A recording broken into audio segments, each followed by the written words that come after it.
Hi, I'm Adam Geary for Unit-e Technologies, here to talk about mounting RFpay systems to arcade machines.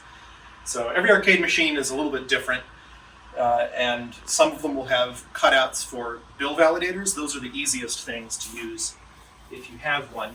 It might be positioned somewhere like this, and you'll have a blanking plate with some screws that hold it on.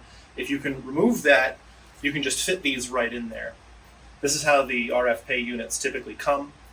They have a bill validator flange bolted onto them, which can be removed for various things we'll talk about here. When you mount it, you want to mount it with the thick part down here. You can also kind of tell what's the bottom by little slots down here meant for you to like get a screwdriver in and pry the back off.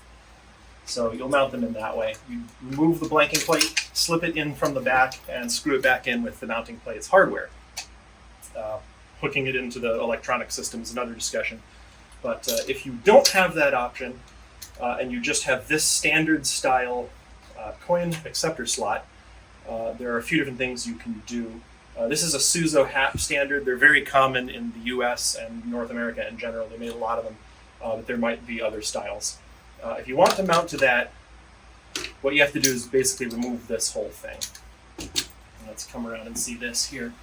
You'll have typically 4 screws like these, little screws here, and then 2 more at the bottom that hold that whole assembly on. You don't necessarily have to take the entire coin mechanism out. In fact, I'd usually leave it in just at least so that it keeps that in, and so it can be converted back if you want to fairly quickly. In order to get the part you need off, you're going to want, it depends on the hardware exactly, but the Suzo HAP ones use a 3/16 socket. So I'm going to do that with a driver here. I've already taken 2 of them off.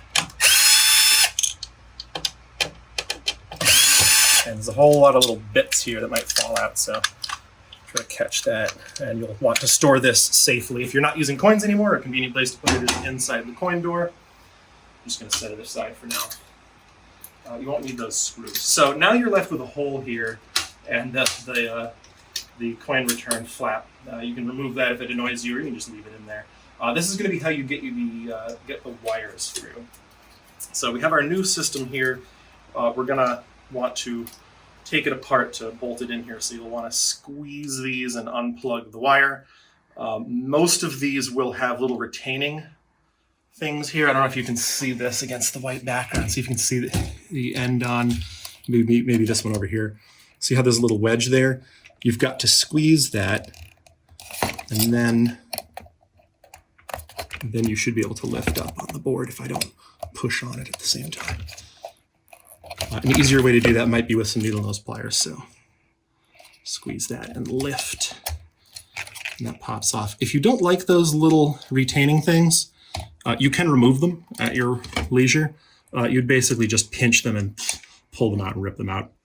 I might use a wire cutter for that, but again, it's up to you.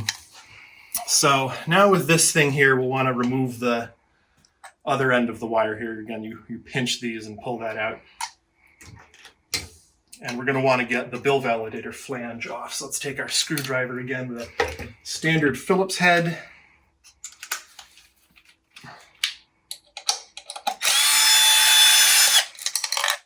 And we'll remove all 4 of these.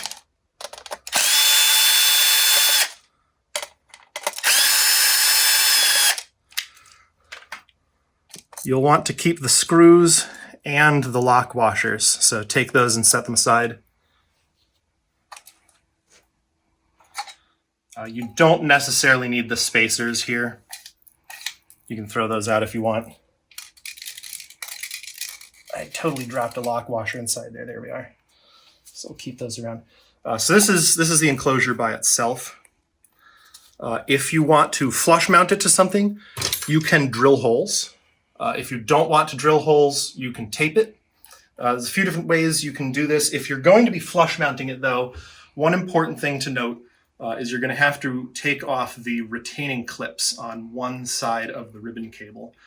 These are meant to hold it in when it's just sitting by itself, so nothing can pull that out. If you're mounting it flush, you don't need that anymore, and you need the space, so we need to get these off. Easiest way to do that, so the small flat blade screwdriver, there's little openings there, you can kind of wedge that off, see? that kind of snaps in there. So you can kind of wedge that one off and that one off. And now these two pieces should slide apart. So set that aside, you won't really need that. And this will just plug in like that. And now that's fairly low profile. So you can run the ribbon right there. You can run some double stick foam mounting tape here and here if you want to tape it that way. If you want to get very fancy and you want it to be super flush, one way you can do that is by actually routing the cable inside. You'll note that there are slots here. These are for getting the cable back out of the case. Let me show you how to do that real quick. You'll want a Torx T6 bit, and you'll want to remove these 6 screws and not lose them. Okay, let's get that out of there for now. Now the whole back should come off like this. Now we can run our cable inside the back. And if you want it to run out the bottom, you might run it just like that. And we'll put our back on. The bottom, again, has these 2 little tabs. So put them like that. And then you can screw it in that way. And now our ribbon's coming out the bottom. And if you want it to not stick out the back at all, you can actually take some flush wire cutters and cut this little bit off. I'm not going to do that for the demo here, but you see how there's a little ledge here. You'll want to basically cut that off so that the wire can come straight out instead of out like that, if that makes sense. You can also do that at the side. That's what we're going to do in this case right now. We're going to be mounting this way, and it's going to be here. So we want to be coming out this side. So I'm going to route my cable around like this, out the side.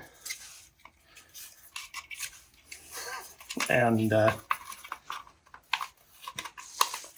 like that, see?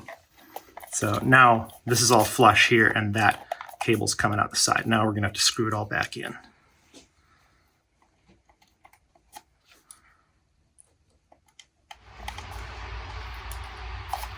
All right, so now we have our wire coming out the side here, and we want it to come out here. So we're going to feed it through there. And we're going to end up mounting somewhere like this. Now, we could just tape it. I think what we're going to have to do with the Suzo Hap style cutout, if we don't want to drill more holes, we're going to want to have a screw and then tape elsewhere. So let's take a look back here. You see inside here? You can see that screw hole. That's the one we're really going to have access to. So I'm going to take one of the screws that we had with one of our lock nuts and just get that threaded in there. And now I would probably add mounting tape to this side, mount it all on there, and then screw it in like that. That way you have a combination of the mounting tape and the screw holding it in. And then our ribbon here is going to run to our control board, which I would mount back to this. That's up to you, but I would mount it back to this guy. Something like that. Plug it in there. But it basically has to go somewhere there out of the way.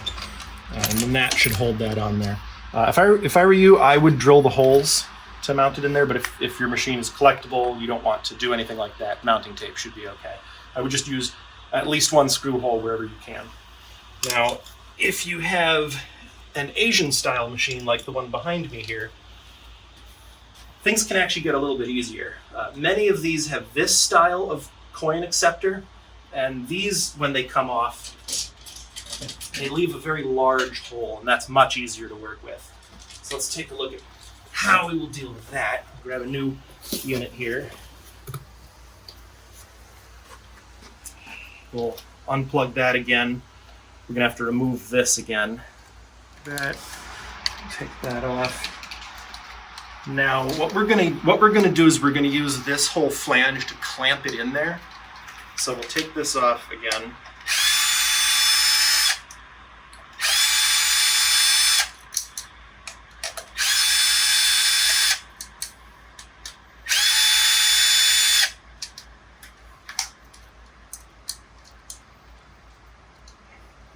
this off as well so it's not in the way. Get rid of our spacing washers. And now essentially what we're going to do is slip this through here. Watch from the front, actually. So that should work there like that. See, so we'll be able to line that up with this guy, making sure that the thicker part is on the bottom. We'll line that up with those and screw them in. Let's see if I can do this with one hand here. This is where it would help to have someone else, but I think I can do this.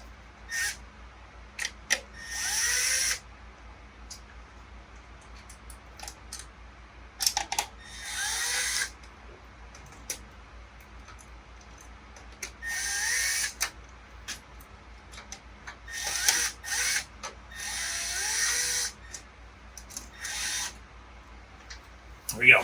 So just screw those all in, and it essentially clamps it in place there, and it can't go anywhere.